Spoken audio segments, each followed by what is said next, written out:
Defeat was certain, until Earth's forgotten myths returned part. The alarm blared through the corridors of the Defiance. Red emergency lights pulsed in rhythm with the siren. Commander Ethan Reeves gripped the edge of the command console as another impact rocked the massive ship.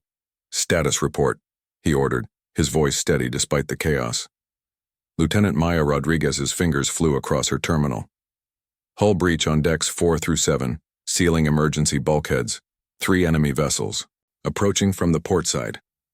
Through the main viewport, Ethan watched the battle unfold around Saturn's largest moon. Titan's orange haze provided a haunting backdrop for humanity's latest defeat. Black ships with purple energy trails, the void-born fleet, sliced through Earth's remaining defenders with terrible efficiency. "Get me Admiral Winters," Ethan said. The main screen flickered to show an older woman with steel-gray hair. Smoke filled the background of her command center on Neptune's Triton base. "Commander Reeves," she said. "I take it the Titan defense is not going well." Ethan shook his head.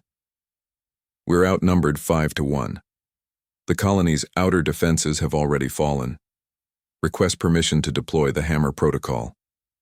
The Hammer Protocol meant using nuclear weapons in close orbit of the moon. It would kill thousands of colonists, but might take out enough void-born ships to allow others to escape. Admiral Winters closed her eyes briefly. "Permission granted. Save who you can, Commander." The screen went dark as another blast hit the Defiance. "Multiple hull breaches," Chief Engineer Kevin Pierce called out. His left arm, a complex metal prosthetic, plugged directly into the ship's systems. "We can't take another hit like that." Ethan made the hardest choice of his career. "All ships, this is Commander Reeves. Deploy Hammer Protocol and prepare for immediate retreat. Evacuation vessels have 7 minutes to clear the combat zone." He turned to his communications officer. "Broadcast on all channels to the colony. Anyone who can reach the emergency shuttles has 7 minutes. 7 minutes isn't enough time," Maya whispered. "It's all we can give them," Ethan replied. The bridge crew worked in tense silence as the evacuation clock ticked down. On the tactical display, small blue dots representing civilian ships began to rise from Titan's surface. There were too few of them. "Enemy forces targeting the evacuation routes," Maya reported. "Redirect all fighter squadrons to protect those civilian ships," Ethan ordered. On the screen, Earth's fighters, small and agile compared to the massive, capital ships, moved to intercept the void-born vessels attacking the evacuation corridor. The fighters were hopelessly outmatched, but they bought precious time with their lives. "Hammer Protocol ready?" the weapons officer announced. Ethan watched the timer. 30 seconds remaining. Too many people were still on Titan. Too many wouldn't make it out. "Execute," he said quietly. Nuclear warheads streaked toward the largest clusters of void-born ships. The explosions were silent in space, but the shockwaves rippled visibly, catching alien and human vessels alike. The Defiance shuddered as the blast wave hit. "Get us out of here," Ethan ordered. "Set course for Neptune, maximum speed." As the Defiance turned away from the battle, Ethan stared at the screen showing Titan growing smaller. Nuclear fire bloomed across its orange atmosphere. Another human colony lost. Another retreat. Another defeat. Hours later, Ethan sat alone in his quarters. The Defiance limped through space, leading what remained of the battle group. 17 ships had gone into battle. 6 remained. Reports listed over 40,000 colonists left behind. His door chimed. "Enter," he called. Dr. Olivia Grant stepped inside. She wasn't military. Her rumpled clothes and distracted eyes marked her as part of the scientific division. She carried an old-fashioned paper folder. "Commander," she said, "I need to speak with you." Ethan gestured to the chair across from him. "If you're here about the Hammer Protocol—" "I'm not," she interrupted. "I'm here about winning this war." Ethan almost laughed. "Winning? Doctor, we've lost Earth, we've lost Mars, now Titan. The Voidborn destroy everything they touch, and their technology is centuries beyond ours." "What if I told you," Dr. Grant said, opening her folder, "that we've faced them before?" She placed a photograph on the table. It showed an ancient cave painting, The image clearly depicted human-like figures fighting tall, thin creatures with too many limbs. Void-born, Ethan whispered. This painting is over 15,000 years old, Dr. Grant said, found in Bolivia before Earth fell. She placed more images on the table. Ancient pottery showing the same creatures, Viking carvings, Aboriginal rock art, all showing the same alien beings. I don't understand, Ethan said. Humanity has encountered the Voidborn before, Dr. Grant explained, and somehow we defeated them. Their images appear in our oldest myths, the monsters and demons that heroes overcame. Ethan shook his head. If that were true, why don't we remember? Why don't we know how to fight them? We do remember, Dr. Grant insisted. Just not consciously. The memories became our myths, our legends, stories about gods and monsters and magic. Another explosion rocked the ship. The lights flickered. Proximity alert. Maya's voice came over the intercom. Voidborn vessels approaching from Sector 7. Ethan rushed to the bridge, Dr. Grant following close behind. The main screen showed 5 Voidborn ships gaining on the battered human fleet. How did they find us so quickly? Maya asked. They always do, Ethan said grimly. Battle stations. Prepare to engage. Dr. Grant grabbed his arm. Commander, you need to hear the rest of what I found. There's a facility on Earth, beneath the ruins of the British Museum. My research team stored artifacts there, items that respond to human touch in ways we can't explain. If there's any hope of defeating the Voidborn, it's there. Earth is lost, Ethan reminded her, but not destroyed, she countered. The Voidborn occupied it. They're studying human history, human culture. They're looking for something. Another hit rocked the ship. Shields at 30%, Kevin called out. Return fire, Ethan ordered. All vessels, defensive pattern Delta. The human ships formed a protective circle focusing their firepower outward. It was a desperate move, one that had failed before. Commander, Dr. Grant pleaded, we need to get to Earth, to the archive. The answers are there, the key to defeating them. As if to emphasize her point, a blinding purple beam cut through one of the human ships, splitting it in half. We're losing the horizon, Maya reported. On the screen, escape pods jettisoned from the dying vessel. Many were instantly destroyed by Voidborn weapons fire. Ethan made his decision. Get me Admiral Winters now. The Admiral's face appeared, grim and tired. Report, Commander. We're under attack again. Request permission for a special mission. To Earth. Admiral Winters frowned. Earth? Why? Dr. Grant stepped forward. Admiral, I'm Dr. Olivia Grant. I believe the Voidborn have been to Earth before, thousands of years ago, and I believe we defeated them using technology or abilities that have been lost to time, except in our myths and legends. For a long moment, Admiral Winters was silent. Another explosion shook the bridge. The Courageous is gone, someone reported quietly. Finally, the Admiral spoke. You have one ship, the Stealth Scout Whisper. If you can break through and reach Earth, do it. The rest of the fleet will create a diversion. Ethan nodded. Thank you, Admiral. As the transmission ended, Ethan turned to Dr. Grant. I hope you're right, Doctor, because a lot of good people are going to die giving us this chance. I am right, she said firmly. Humanity's forgotten myths are about to return, and the Voidborn should be afraid.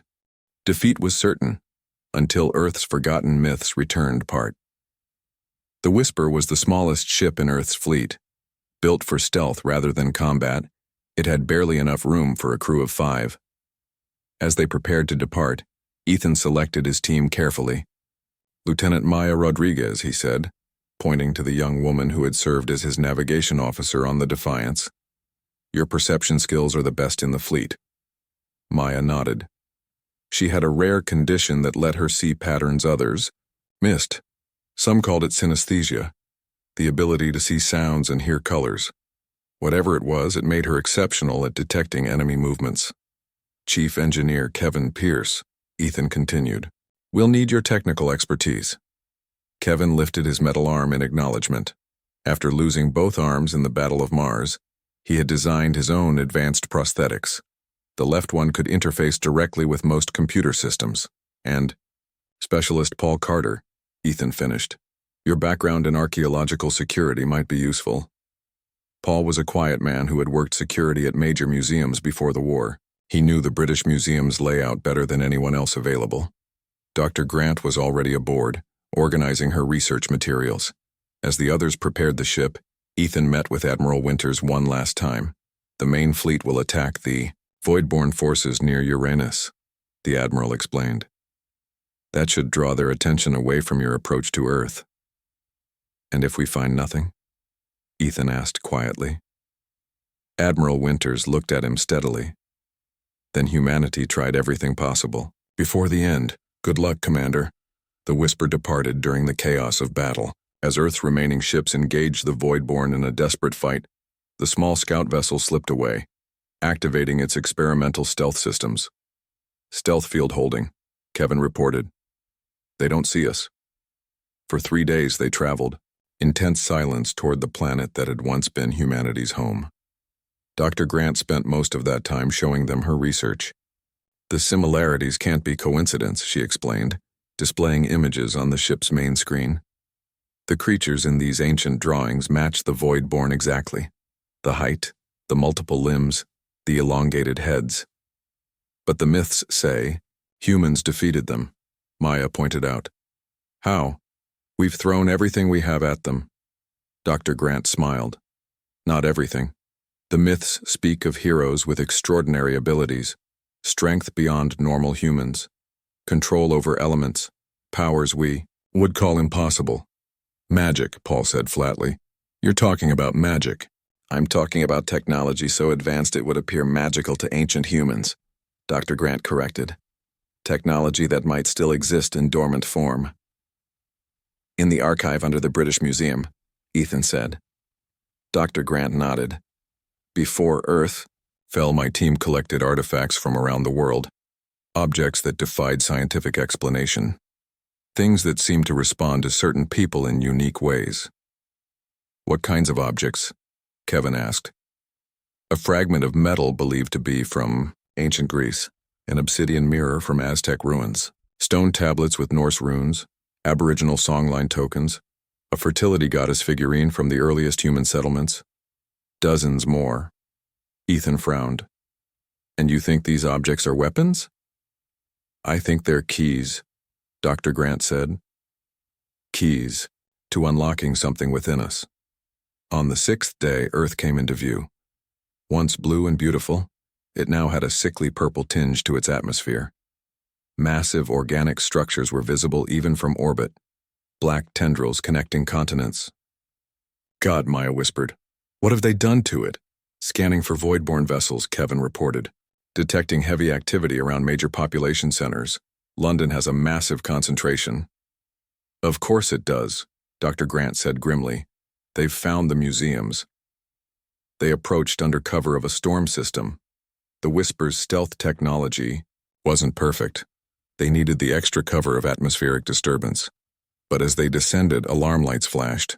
We've been detected, Kevin shouted. The ship rocked violently as energy weapons locked on. Maya took manual control, diving toward the ground in a desperate evasive maneuver. Trees rushed up to meet them. Brace for impact, Ethan yelled. The Whisper crashed through the forest canopy and skidded across muddy ground. When it finally stopped, silence fell. Ethan checked the crew. Miraculously, everyone had survived with only minor injuries. Where are we? He asked. Kevin checked the navigation system. About 80 miles northwest of London, former English countryside. The ship? Ethan asked. Drive systems fried. Life support damaged. We're not flying again without major repairs. Ethan looked at Dr. Grant. Seems we're walking to London. They gathered what supplies they could carry and emergency weapons. Outside, Earth looked both familiar and alien. Trees still grew, but strange purple moss covered their trunks. The sky had an unnatural hue.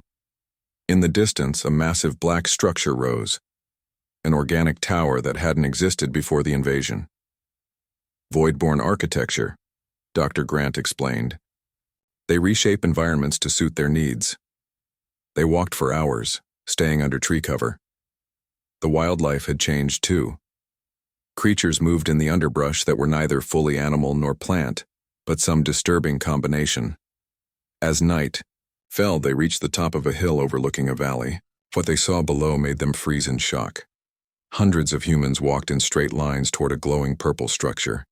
They moved mechanically, without speaking. Are they controlled somehow? Maya whispered. I don't think so, Dr. Grant replied. Look at their expressions. They're conscious, just compliant. Prisoners, Ethan said. They waited until the procession passed before continuing their journey. By dawn, they reached the outskirts of what had once been a small English town. Buildings stood partially intact, but covered in the same black organic material they had seen elsewhere. We need to rest, Ethan decided. 2 hours, then we continue. They found shelter in an abandoned house. While the others slept briefly, Ethan and Dr. Grant kept watch. If the Voidborn are collecting humans, Ethan said quietly, what are they doing with them? Based on what we've seen so far, Dr. Grant replied, they're using them as labor. But I think there's more to it. The Voidborn are collecting our history, books, art, cultural artifacts, almost like they're studying us. Or looking for something specific, Ethan suggested. Dr. Grant nodded slowly. The same things we're looking for. The keys to the mythic protocol. What exactly is this protocol supposed to do? Ethan asked. In the simplest terms, turn ordinary humans into the heroes of our myths. Give us the power to fight back. A sudden noise outside made them both reach for weapons. Paul appeared at the doorway. Patrol coming, he whispered. And they're not human. Through the dirty window they watched as 3 Voidborn moved down the street. Up close they were even more terrifying, nearly 8 feet tall with grayish, skin stretched over elongated limbs. Their heads had no visible eyes, just smooth surfaces that somehow sensed their surroundings. One of the creatures stopped, turning toward the house. It seemed to sniff the air. Then slowly it began moving toward their hiding place. They've detected us, Dr. Grant whispered. Ethan readied his weapon. Wake the others. Quietly, we move out the back. Now. They slipped away just as the creatures entered the house. By midday they could see London in the distance, and the massive alien structure that now enveloped what had once been the British Museum. Look at the size of that thing, Maya said in awe. The building was encased in a dome of writhing black tendrils.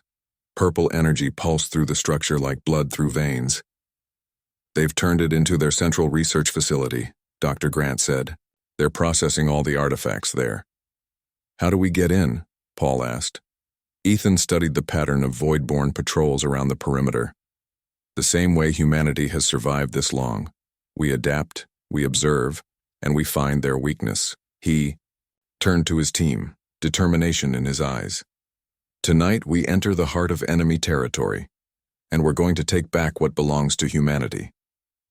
Defeat was certain, until Earth's Forgotten Myths Returned Part 3 night fell over London.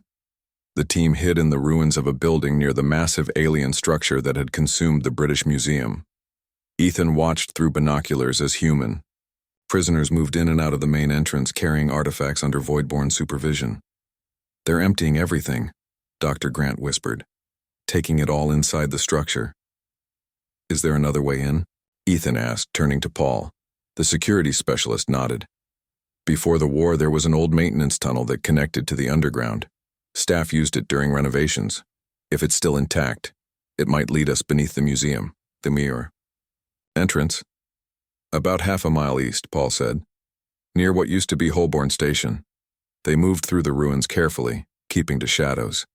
The city was eerily quiet except for the occasional patrol of Voidborn or lines of shuffling human laborers. Once they had to hide in a collapsed building as a massive hovering transport passed overhead, its underside pulsing with the same purple energy that seemed to power all Voidborn technology. Finally, they reached the old station entrance. The stairs leading down were partially blocked by rubble. Help me clear this, Ethan said. They worked silently, removing enough debris to squeeze through. Kevin used his prosthetic arm's built-in light to illuminate the darkness below. The tunnel stretched ahead, damp and musty but intact. "This way," Paul whispered, taking the lead. They walked for 20 minutes through the abandoned tunnel. Water dripped from the ceiling, and twice they had to climb over collapsed sections. Finally, they reached a maintenance door marked with faded staff-only signs. "This should lead to the service areas beneath the museum," Paul explained as he worked on the rusted lock. The door creaked open to reveal another tunnel, this one clearly part of the museum's original structure. As they moved deeper, they began to notice strange growths on the walls, the same black organic material that covered buildings outside. "The Voidborn have been here," Maya said quietly. "Stay alert," Ethan warned. They reached a junction where the tunnel split in 3 directions. Paul hesitated. "Left goes to the main mechanical room. Right leads to storage. Straight ahead should take us to the lower archives."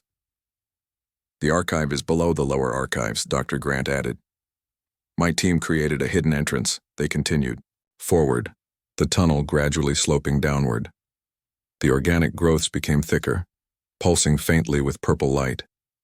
The air grew warmer and had a strange smell, like ozone and something rotting.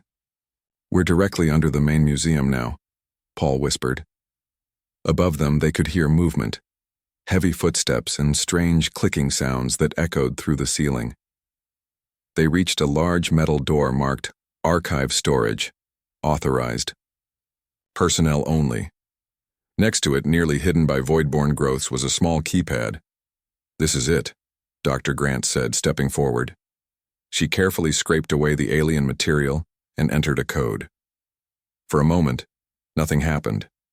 Then, with a soft hiss, the door unlocked. "It still works," she said, sounding surprised and relieved. They slipped inside, closing the door behind them. The room beyond was vast, rows of shelves filled with boxes and crates. Some had been opened, their contents scattered across the bay floor. "They've been here too," Ethan said grimly. "But they haven't found what matters," Dr. Grant replied. She moved to a plain section of wall and pressed her hand against it in a specific pattern.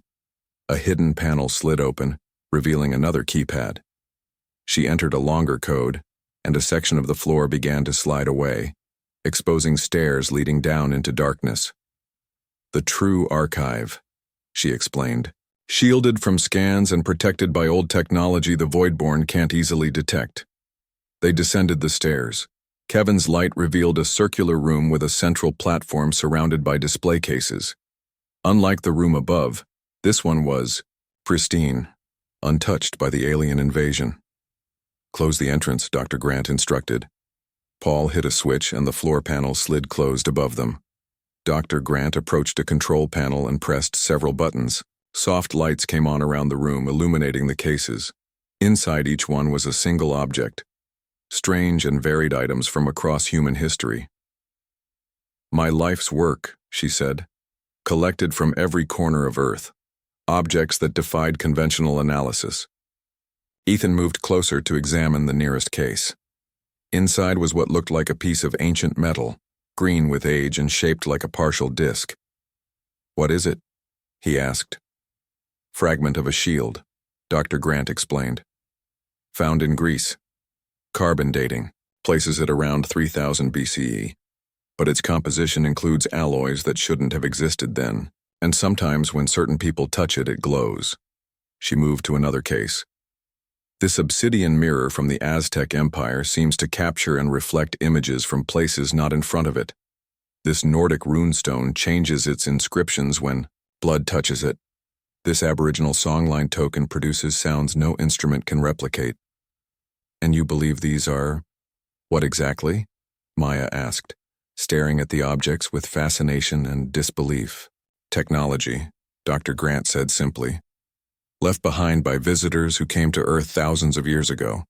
The same visitors who helped humanity defeat the Voidborn during their first invasion. A loud crash from above made them all freeze. They're in the archive room," Paul whispered. "Can they find this place?" Ethan asked urgently. Dr. Grant shook her head. "The entrance is designed to appear as solid floor even to their scanning technology, but we can't stay long. They'll eventually detect the power usage." "Then let's get what we came for and leave," Ethan said. Which of these objects do we need? Dr. Grant moved to a central console. It's not that simple. The objects alone aren't enough. They need to bond with compatible hosts. Bond? Kevin repeated, looking concerned. The artifacts respond differently to different people, she explained. Based on genetic markers, brain patterns, factors we don't fully understand. My theory is that the ancient visitors encoded their technology to activate only in humans, with specific traits. How do we know who's compatible with what? Maya asked. We don't, Dr. Grant admitted. Not without testing. Another crash sounded above them. Closer this time. Something heavy was being moved across the floor. We don't have time for testing, Ethan said. They're tearing the place apart looking for this room. Dr. Grant nodded and began typing rapidly on the console. The cases around the room unlocked with soft clicks. Each of you choose one object, she instructed. Trust your instincts. The legends say the artifacts called to their wielders. They looked at each other uncertainly, then spread out around the room. Maya found herself drawn to the obsidian mirror, while Kevin stood before the case containing the Norse runestones. Paul paused at a small wooden object covered in intricate carvings that Dr. Grant had called the Aboriginal Songline Token.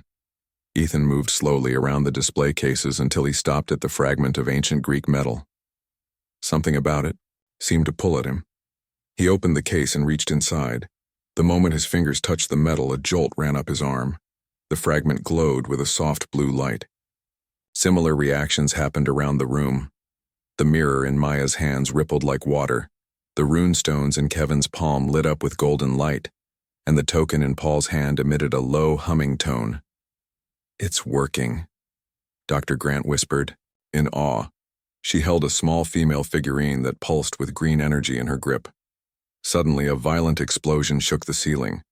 Dust and debris rained down. They've found us, Ethan said, clutching the glowing metal fragment. We need to move. Now. As if responding to his urgency, the fragment in his hand grew warmer. Knowledge flooded his mind. Not in words, but in sensations and images. He suddenly knew exactly how many Voidborn were above them, their positions, their capabilities. 5 Voidborn, he said with certainty. 3 by the main door, 2 planting explosives on the floor. How do you know that? Maya asked, her eyes wide.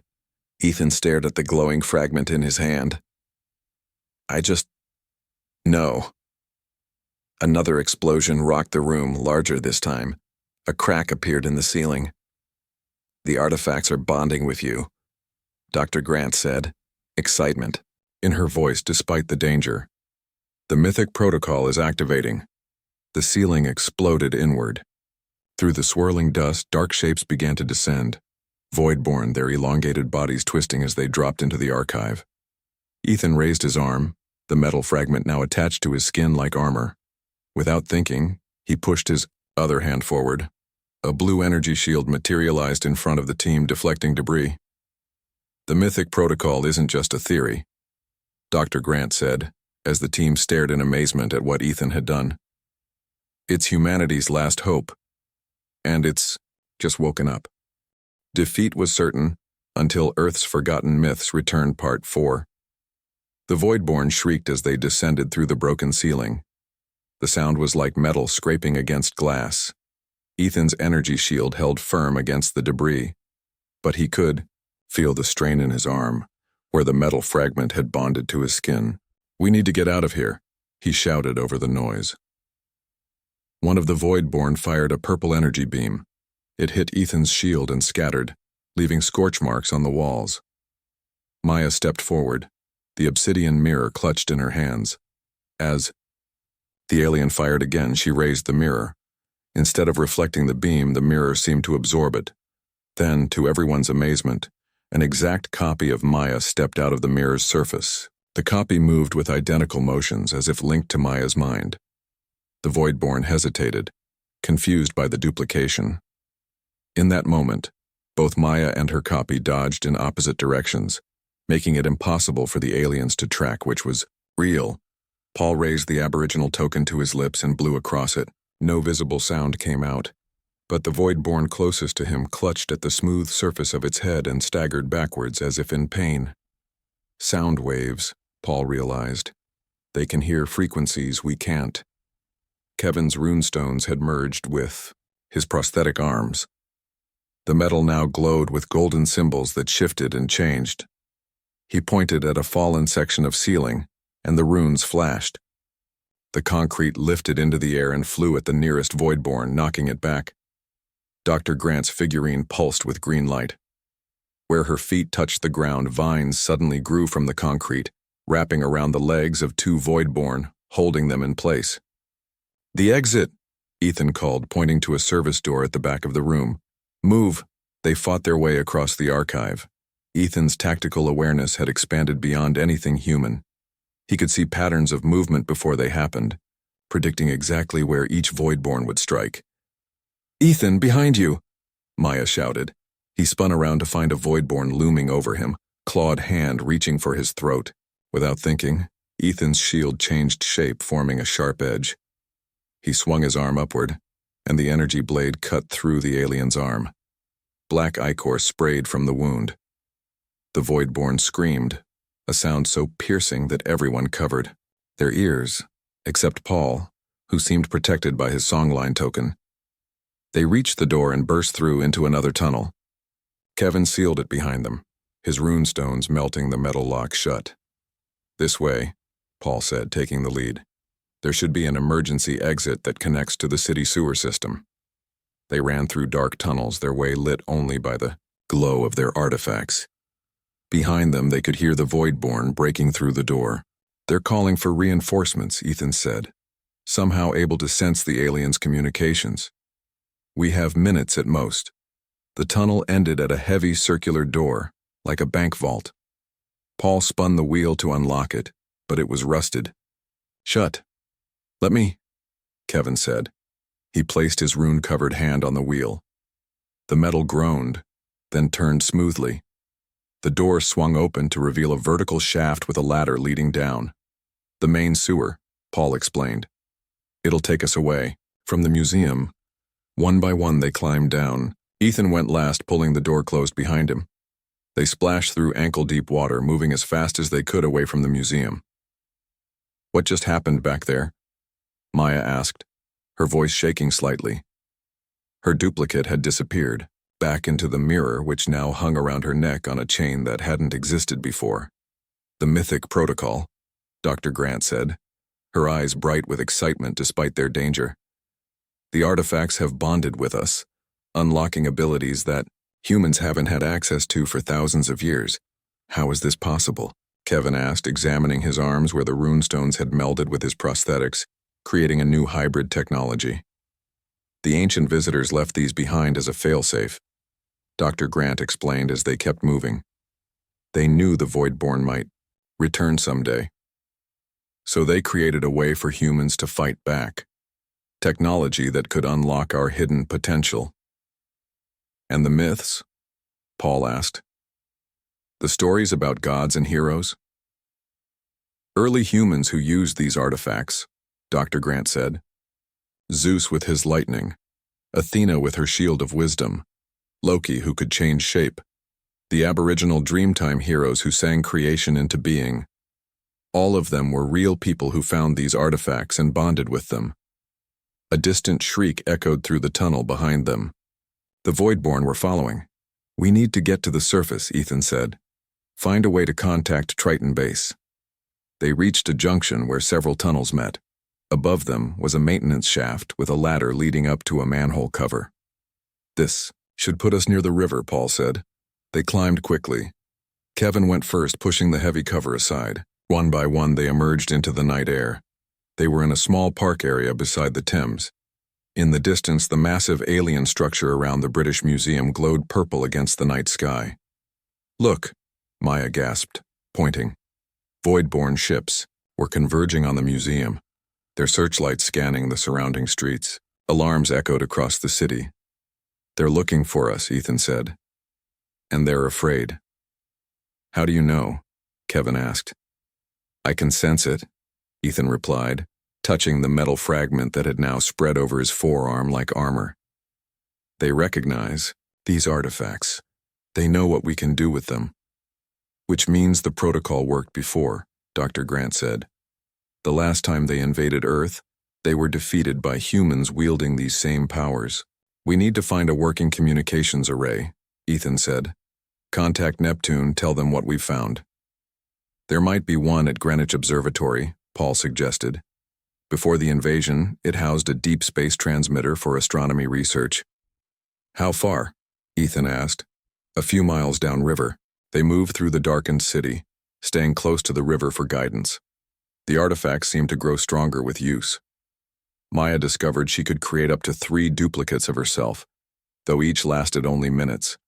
Kevin's control over his rune-enhanced prosthetics grew more precise, allowing him to manipulate technology without touching it. Paul could produce sounds that shattered glass or caused Voidborn to writhe in pain. Dr. Grant's connection to plant life strengthened, enabling her to grow dense barriers of vegetation in seconds, and Ethan's tactical awareness expanded further. He could sense Voidborn patrols blocks away, guiding the team safely through enemy territory. At dawn, they reached Greenwich. The famous observatory sat on its hill, partially destroyed but still recognizable. And to their relief, the large satellite dish on its roof appeared intact.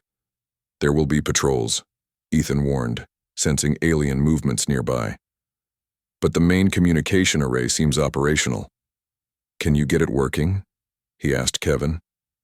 The engineer nodded, his rune-covered hands glowing softly. If the basic infrastructure is there, I can interface with it now. They moved carefully up the hill toward the observatory.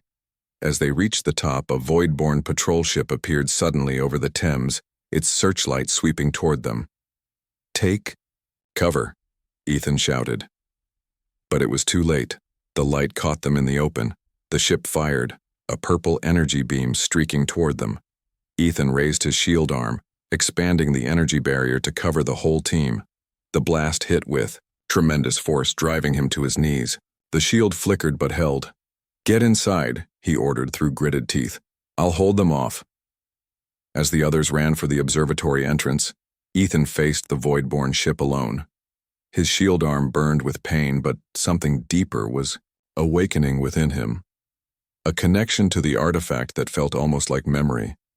He reached back through thousands of years of human history to the first time these powers had been used against the Voidborn, and he knew exactly what to do. Defeat was certain, until Earth's Forgotten Myths returned part. 5 Ethan stood alone on the hill outside Greenwich Observatory. The Voidborn ship hovered above him, charging its weapons for another blast. In that moment, time seemed to slow down. The shield on his arm pulsed with blue light, and he felt knowledge flow into his mind. Not his own, but memories from thousands of years ago. He saw ancient warriors facing these same enemies. He felt their fear, their determination, their victory, and he understood what his shield truly was. Not just a weapon, but a focus for his own inner strength. Ethan raised both arms toward the ship. The shield expanded, growing larger than should have been possible. Then, with a shout that came from deep within him, he pushed forward. The energy barrier shot outward like a massive wave, slamming into the Voidborn ship with incredible force. The alien vessel spun out of control, crashing into the Thames with an explosion of water and purple fire. Ethan stared at his hands in amazement, then turned and ran into the observatory where the others were waiting. Inside, Kevin was already working on the communications array. His rune-covered hands moved over the equipment, not quite touching it. The symbols glowed brighter, and the old machinery came to life. How did you do that? Maya asked, watching as dead screens flickered on. The runes, Kevin explained. They're not just symbols, they're commands, instructions for matter and energy. The ancient visitors created a language that could speak directly to the physical world. Dr. Grant nodded. That's why they appear in so many old myths, runes, hieroglyphs, songlines. They were trying to preserve the knowledge for future generations. Paul kept watch at the window, his songline token humming softly. More ships coming. We don't have much time. Kevin's hands danced over the console. I've got a signal. Weak, but it might reach Neptune if we boost it. How do we boost it? Ethan asked. We combine our abilities, Dr. Grant suggested. The artifacts were meant to work together. They gathered around the transmitter. Kevin placed his rune hands on the main console. Ethan touched his shield to the antenna connection. Maya held her mirror to reflect and amplify the signal. Paul positioned his token near the speakers. Dr. Grant's figurine glowed green. Vines, growing to connect all the components in a living network. Broadcasting now, Kevin announced. Ethan spoke clearly into the microphone. Triton Base, this is Commander Reeves. Do you copy? Static crackled, then a faint voice broke through. Commander? This is Admiral Winters. Your signal is weak. Report status. Mission successful, Ethan replied. We've found what Dr. Grant was looking for. The Mythic Protocol is real. The artifacts work. Explain, came the Admiral's voice through the static. Dr. Grant leaned toward the microphone. Admiral, this is Dr. Grant. Ancient visitors left technology on Earth. Objects embedded with advanced capabilities. They bond with compatible humans, unlocking abilities we've only read about in myths. We can fight the Voidborn with their own level of technology. Do you have proof? Admiral Winters asked. We just destroyed a Voidborn ship, Ethan said. 5 humans against their most advanced technology. And we won? There was a long pause before the Admiral responded. What do you need from us? There are more artifacts, Dr. Grant explained quickly. Hidden in museums and historical sites across the solar system. I'm sending coordinates now. Kevin entered the information into the console, his runes flashing as the data transmitted. And we need extraction, Ethan added. We have to get these artifacts back to Triton Base, show others how to use them. Understood, Admiral Winters replied. We'll dispatch. The transmission cut off as the building shook violently. Outside, 3 more Voidborn ships had arrived, firing on the observatory. They're trying to stop the transmission, Paul shouted. A section of the ceiling collapsed. Maya created 2 duplicates of herself, and all 3 began moving debris to keep the exit clear. Dr. Grant's plants grew rapidly, reinforcing weakened walls. Kevin maintained the connection with Triton Base, his runes burning bright with effort. The signal's still going through, he said. The coordinates are transmitting. A massive explosion rocked the building. Part of the wall disappeared, exposing them to the outside. Through the gap, they could see dozens of Voidborn climbing the hill toward them. We can't hold them all off, Maya said, her duplicates flickering as she tired.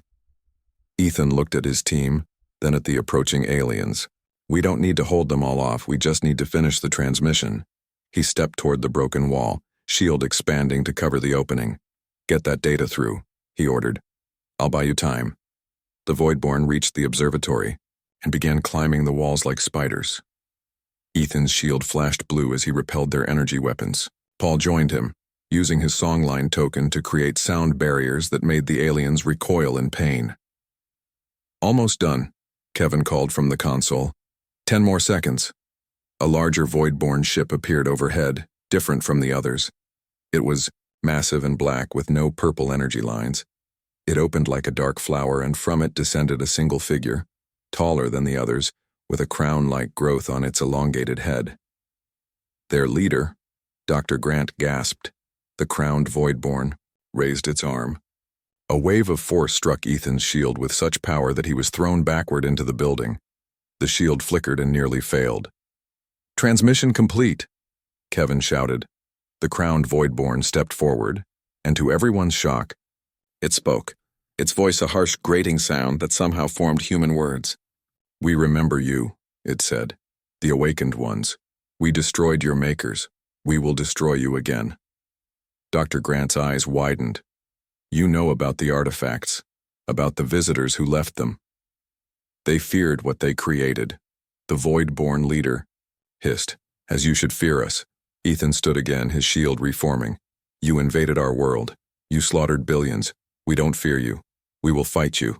The Voidborn leader made a sound like broken glass, a laugh. Your weapons are incomplete. Fragments of a dead civilization.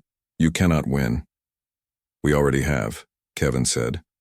The console behind him beeped as a return message came through. The message was simple. Coordinates received. Artifacts found on Mars. Colony ruins. More on Titan. Protocol spreading. Hold position if possible. Resistance has begun. The Voidborn leader heard the message and roared with rage. It fired a blast of pure black energy at the console, destroying it completely. Too late, Ethan said, smiling despite their danger. It's already done. The ground shook as orbital weapons from the Voidborn ships began to target the observatory directly. The building would not survive much longer. We need to get out of here, Paul said urgently. There's an underground passage, Kevin reported, sensing the building's layout through his runes. It leads to the river. As they prepared to retreat, Dr. Grant looked at the Voidborn leader. You said our weapons are incomplete. What did you mean? The alien leader stared at her with its featureless face. Ask your dead gods. Then it turned and flew back to its ship. The team escaped through the underground passage as the observatory collapsed behind them. They emerged near the Thames and found an old boat that still worked. As they sped downriver, they watched the Voidborn ships converging on London, searching frantically for them. We did it, Maya said, looking at her mirror. We got the message through. And more than that, Ethan added. We proved the mythic protocol works. Humanity has a chance now. Dr. Grant looked thoughtful. But the Voidborn leader said our weapons are incomplete. It was trying to discourage us, Kevin suggested. Maybe, Dr. Grant said. Or maybe there's more to discover. The artifacts we found are powerful, but if they're only fragments of something larger. Ethan placed his hand on her shoulder. One battle at a time, Doctor. First, we need to get off Earth and back to Neptune. How do we do that? Paul asked. The Whisper is destroyed. Ethan looked up at the sky, where stars were becoming visible as evening approached. Admiral Winters will send someone. Until then, we keep moving. We stay alive, and we learn to use these powers. He held up his arm, where the shield fragment had now spread to cover most of his forearm like living metal. The myths have returned, and this time we'll make sure the Voidborn remember why they should fear humanity. As the boat carried them down the Thames toward the open sea, something changed in the sky above. A small light appeared, growing brighter, not a Voidborn ship but an Earth vessel using the stealth technology developed for the Whisper. Our ride home, Ethan said with a smile. Behind them, London glowed purple in the gathering darkness. But ahead the stars beckoned, and somewhere out there humanity was awakening to its forgotten power, ready to reclaim its place among those stars. The war had truly begun.